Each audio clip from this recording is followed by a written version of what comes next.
Thanks for joining. And for those that are recurring coming back, thank you again for supporting us.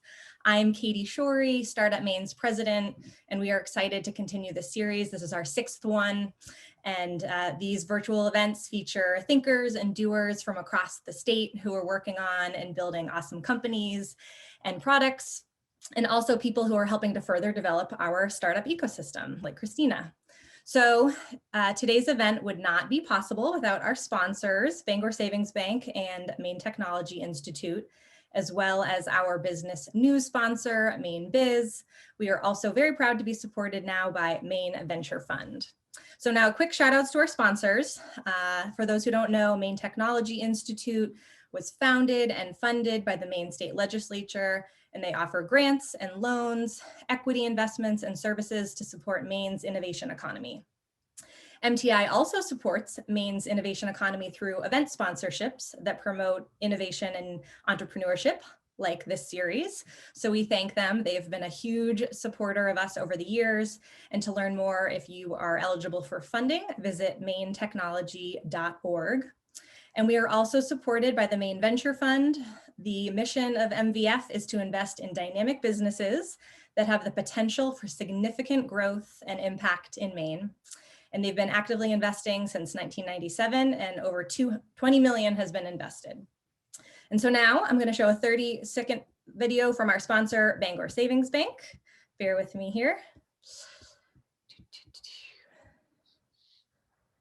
And all across New England, business owners are finding new ways to succeed. Families are working hard to provide for their loved ones and their future. It's the spirit of New Englanders that inspires all of us to do more. It's in our employees, our customers, and our communities. Every day we do more, because at Bangor Savings Bank, we truly believe you matter more. You matter more. Love it.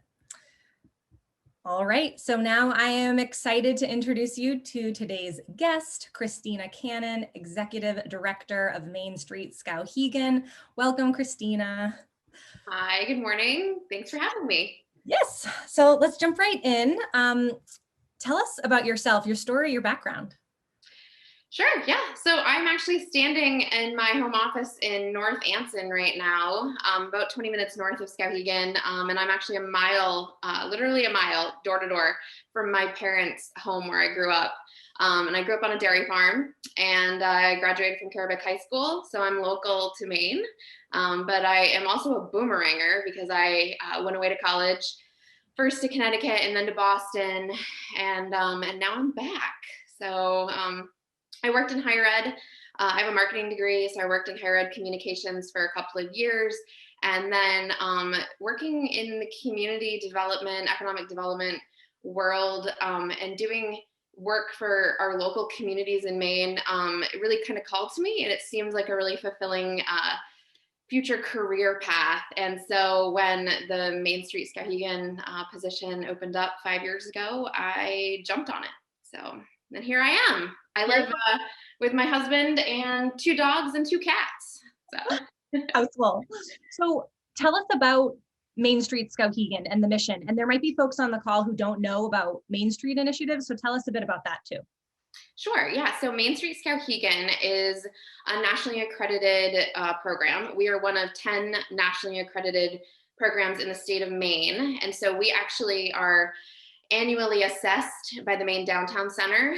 And actually we work pretty closely with Ann Ball over there, just on a regular basis to make sure that we're still staying on track and, you know, working on some of the initiatives that the Main Street program is known for. So there's a 4-point approach to community and economic revitalization in downtowns across America. And so we're working to fulfill that mission locally So Main Street, Skowhegan, we're focused specifically on Skowhegan. And actually, one of the things that we did 5 years ago, we kind of took a look at our community and said, hey, we're 8,500 people. We don't have to focus only on the downtown. We can make sure that we're supporting our businesses around the community and around the town. And so we've expanded our mission to incorporate the whole town, not just our downtown, but we are still working to forward along those 4 points. So design and community engagement and economic vitality, and marketing, so promotions for Skowhegan. So that's kind of the mission of the Main Street program. And then locally in Skowhegan, we're revitalizing Skowhegan. So, and that means a number of different things, and I wear a number of different hats on any given day. So okay, so this is always a fun question because I can imagine the number of hats that you wear. So what's a day like in your shoes? What are you doing day in and day out? Well, we've got a number of big initiatives that we're working on. And so I could be on a Zoom meeting with our whitewater architect who is out in, he's in New York, but the company's based in Colorado, because we are working on a really amazing project called the Run-of-River Whitewater Recreation Area in collaboration with the town of Skowhegan. And so we could be talking about what one of our 3 wave features that are slated to be built into our downtown river gorge. So right now, one of my most exciting projects is this fact that we're changing it up a little bit, and we're working on a surf wave. And so we want to actually have a surf wave adjustable feature is the appropriate term, a wave shaper, if you will, that will actually be right in our downtown, and you can surf on it.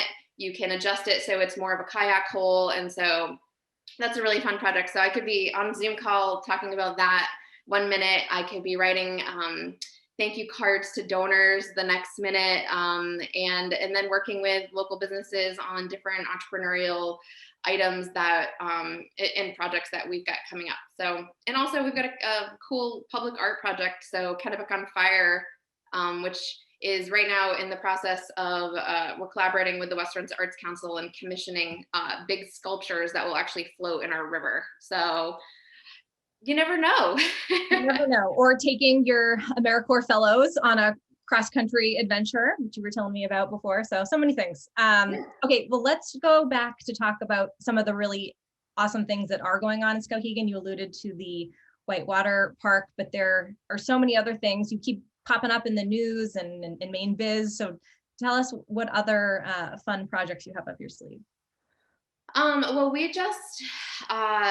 we were selected last year as one of three main communities for this entrepreneurial ecosystems project that's being funded by the Maine Community Foundation and spearheaded by the Maine Development Foundation and the Maine Downtown Center, and also the National Main Street Center. So we were really excited to be part of this and to kind of help kick off. It's a pilot project. Skowhegan, Monson, and Lisbon are the 3 communities.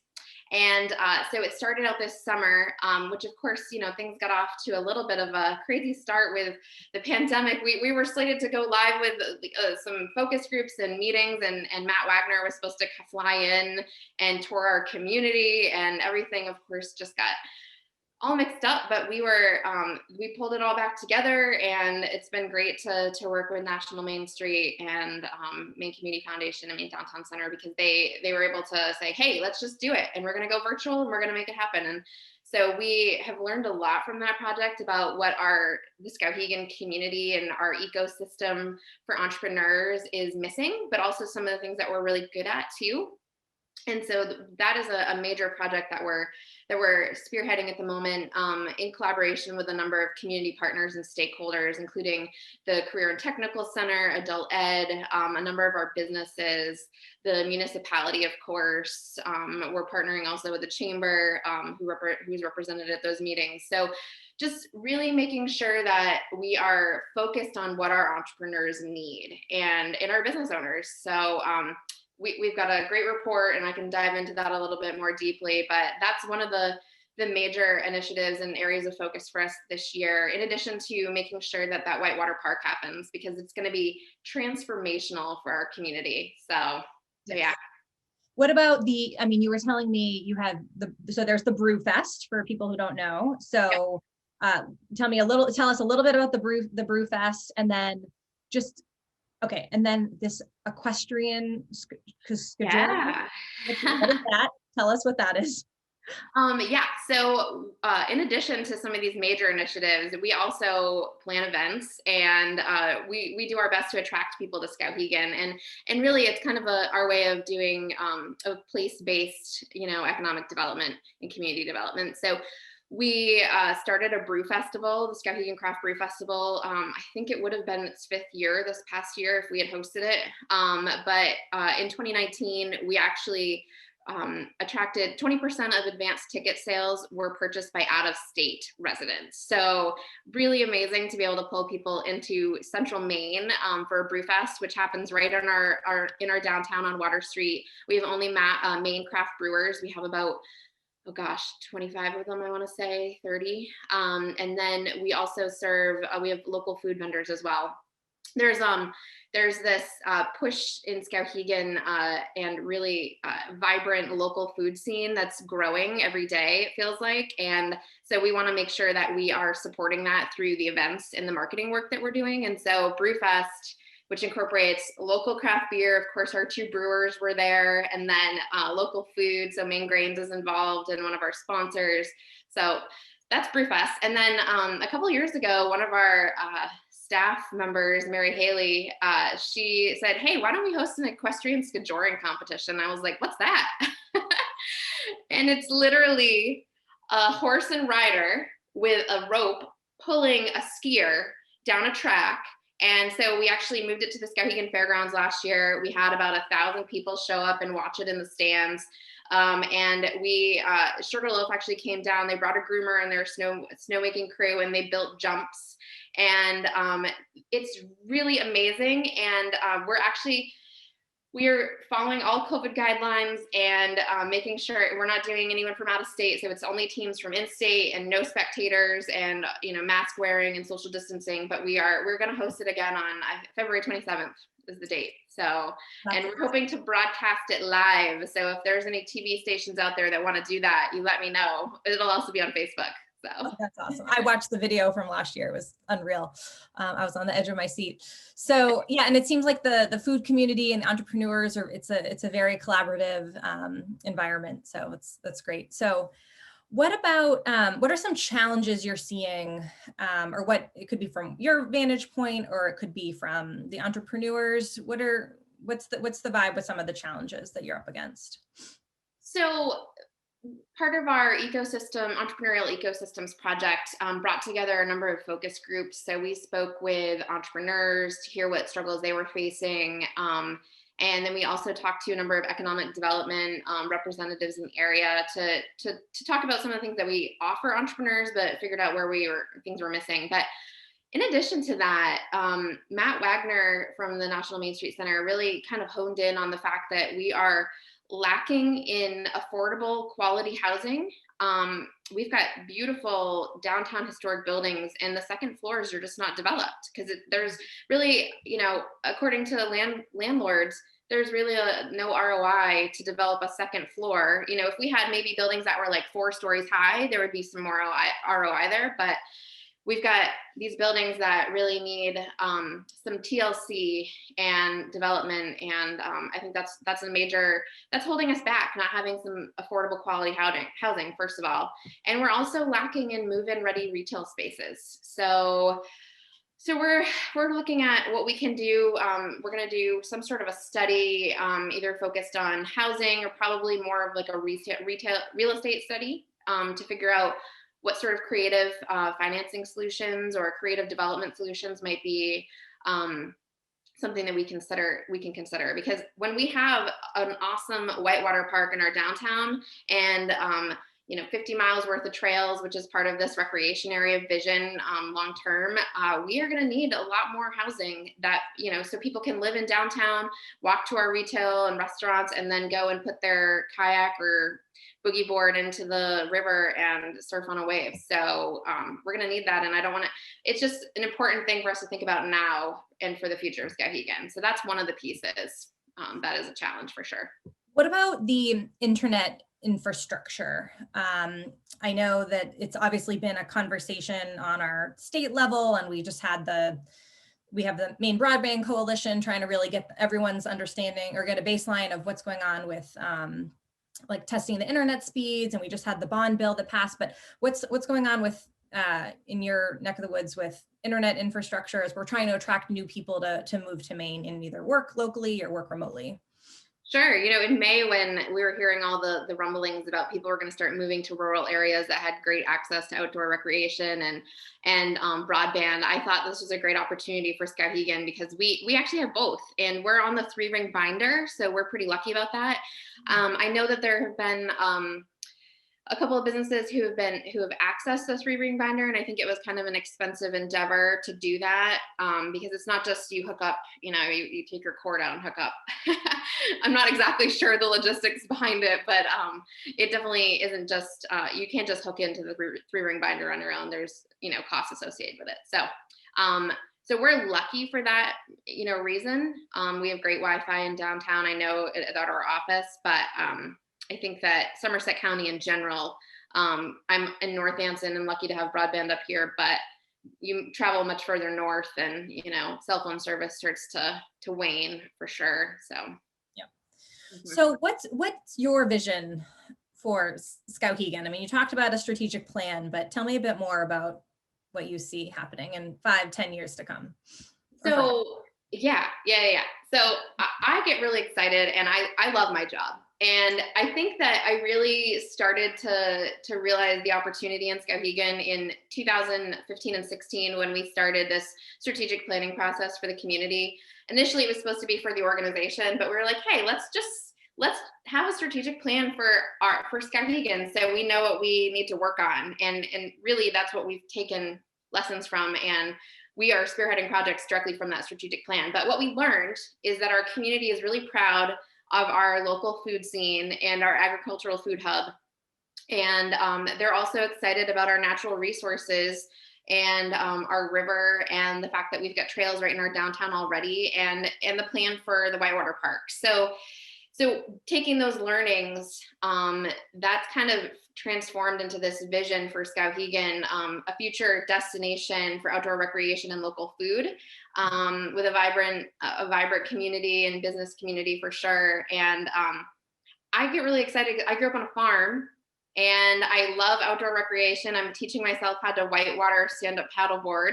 And so this is a really exciting place to live and be. And the work is awesome. And so 10 years from now, Skowhegan, if all goes as planned, we'll have a whitewater recreation area right in downtown with a thriving downtown and strong businesses and just a cool vibe with a bunch of local food businesses. So that's the ultimate vision. Awesome. And I mean, you're one person and sharing your story, your vision, but I know there's a whole team behind you and other partners. And so when you think about what other resources or the support organizations, like who have you tapped into statewide to also help make things happen? What's been working? Well, most recently, the work that we've done or in collaboration with and thanks to the support of the Maine Community Foundation, Maine Downtown Center, National Main Street Center. That's been, of course, top of mind as of late, but we're supported by a number of other foundations.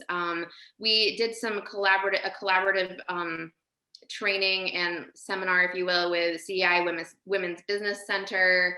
And I'm looking forward to doing some additional collaborative work around entrepreneurial needs. And so like taking startups from like the startup phase to boosting that, to a growth phase with working with our local economic development representatives, but also SBDC and other folks in the area that are more in tune to the training side of things, and we can kind of work together to offer those things. So yes. We had one question pop up in the Q&A. You mentioned the other two organizations that you're in the Main Street project with, Munson and Lisbon. Are there other communities that you are collaborating with to learn how smaller communities in Maine are tackling some of the things that we're talking about? We're not currently collaborating with other communities around tackling some of these issues. However, we're working with the Central Maine Growth Council, and it's really in the early stage right now. They just received EDA funding for Deer Go Labs, which is their plan for a Central Maine accelerator program.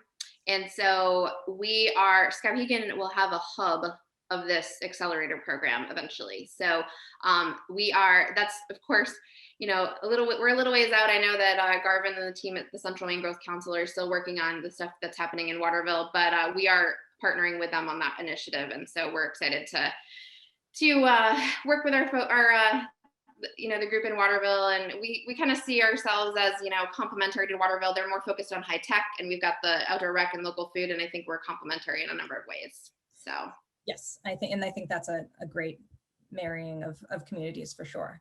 Mm-hmm. So we talked about this before. There are so many exciting things that are happening in Maine, but there's a lot that needs to be done to move the needle.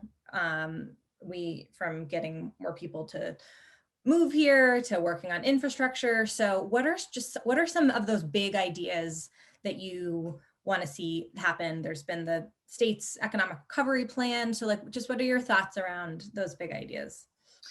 So I attended a couple of those meetings when the state was working on the economic recovery, or their economic strategic plan initially before the pandemic hit.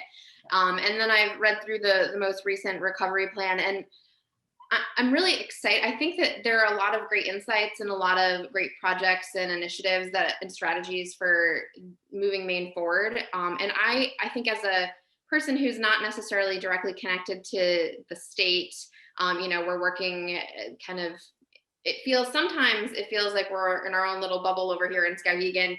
I guess I would just love to be more involved. I would love to see more statewide collaboration on moving that economic strategy forward. I think that there's a lot of us doing this work, and we're excited about it, and we get really jazzed, and we want to be part of the actual movement from a state perspective. And I think that I don't know how exactly we get there. I know that right now it's difficult for any sort of collaborative work, but I think that eventually it'd be great to have there be more collaboration around that economic recovery. So yes, for sure. Okay, we have a few questions that are popping in here. If you don't mind, I'll ask. So this is more, I think, around a leadership strategy. So the question is, how do you continue to evolve your vision for Main Street Skowhegan while keeping your current initiatives center stage? That's a great question, because Matt Dubois, who is the owner of the Bankery in Skowhegan Fleur East and the president of the Main Street Skowhegan Board of Directors, we talk regularly, text message all the time. I'm on the phone with him constantly, and we're always talking about the vision for the organization, because we had to make some changes this year with the pandemic, of course, and we really had to kind of look inward and say, hey, what's important for the community, and how are we going to ensure that happens while still making sure that Main Street survives? And so, but really it comes down to always making sure that Skowhegan's initiatives that are important for the community and important for the future vision are first and foremost. And so there's been a great backing from my board of directors around the Whitewater Park and the time, and I spend less time on that than I would like, but it's definitely a major initiative, and the board is backing that because we know the importance of it for the community. And so but from a organizational perspective, we're really trying to go with the flow, and we just need we're adapting as we go, and just keeping the vision for Skowhegan in mind. So. Somebody suggested connecting with Brian Corcoran at Shamrock Sports about TV coverage for Skowhegan, because he does I can send you the info, but he does the PBA bowling coverage in Portland. So Shamrock Sports, something to write down. All right. So a few more minutes here. If anyone has any questions, drop them in the chat. So are you doing any work with the TechHire program to support the build out of businesses, or I don't know if we know what TechHire is. I don't know. I do not. Oh, okay. Maybe something that we need to Google. We will get back to you, Carolyn. How much do you work with, or have you thought about working with hospitality, Maine, and tourism marketing? From Erica Newman. That's a great question. I actually am the vice chair and the marketing chair for the Kennebec Valley Tourism Council. And so I've been involved in that organization for, I think, 5 years now. And working, so I attend the stakeholder meetings for the Maine Office of Tourism, and we're certainly keeping tourism in mind. And I think that we initially kind of really started out excited about the idea of tourism and bringing people to Skowhegan. And over the last couple of years, we are recognizing the need to work on challenges more locally in order to get our community in a position to welcome more tourists. So it's not something that we have forgotten or are not working on directly, but we recognize that there's this internal need while we also focus on external. So the Whitewater Park, initially, we were so excited about it because it'll bring people to Skowhegan, which it definitely will. And there's big numbers in the economic impact report that we have on our website. But more importantly, I think to a number of people in the community, it's about being able to access the outdoors and access our river, and really improve health and wellness outcomes in our community by being out on the trails and in the river paddling, and perhaps also keep some of our, bring some more people back to Skowhegan who are proud to live in the community after they go away to school, or keep people here because the brain drain is real. Yep. But I think that, so tourism is definitely important, but I think that we're focused a large portion of our efforts right now on, internal community and economic development. So keeping in mind that tourism will come as part of that. So yes, once it's more set up, established, you have the things to bring, and then people then want to live in those communities too, as we've seen. Yeah. Did Bike Maine have any lasting impact on the area 3 years ago?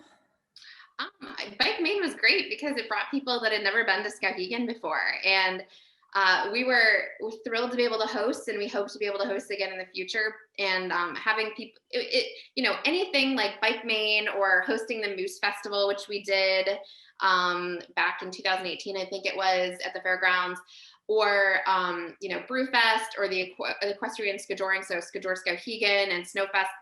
Anything like this, and being able to bring people to Skowhegan is always super important for our businesses. And even if they don't buy something that day, they'll likely be back, because Skowhegan, once you visit it, it's pretty cool, and you eventually might want to live here. So. Right. I'm getting a few other notes here in the chat, but I'm going to just copy them and paste them and send them to you separately. They're just some other ideas. So if folks did want to connect with you and reach out to you, how can they get in touch with you? The best way is email. I'm a crazy emailer might get an email from me at 10 p.m. That's about what time I have for getting back to people. So I apologize, but Kristina, Kristina at mainstreetskowhegan.org. You can check out mainstreetskowhegan.org for, other contact, my cell phone is there, but email is definitely the best way because I check it regularly. Yeah. Awesome. And, I would be remiss to mention we've got this great vibe in Skowhegan, this great local food vibe. And I'm super excited that the Bigelow Brewing development is, happening, and Amber Lamke and Maine Grains and their initiative next door, buying the Kennebec Valley Inn lot, and the development that she's got planned for that. There's so much awesome stuff happening in Skowhegan. It's really exciting. Well, that's why I was so excited to talk to you. I mean, I know we're in communication often, but I think there's just so much that's going to be exciting to watch, and watch you all grow. So I'm excited to see what comes next, and I really appreciate you taking the time to be on this morning, and we'll talk to you soon. Awesome. Well, thanks, Katie. Thanks all for joining in. We'll send the recording out when it's done, and hope you'll join us next time in 2 weeks, same time. Brian Rahill, CEO, co-founder of Course Storm. So thanks all. Bye.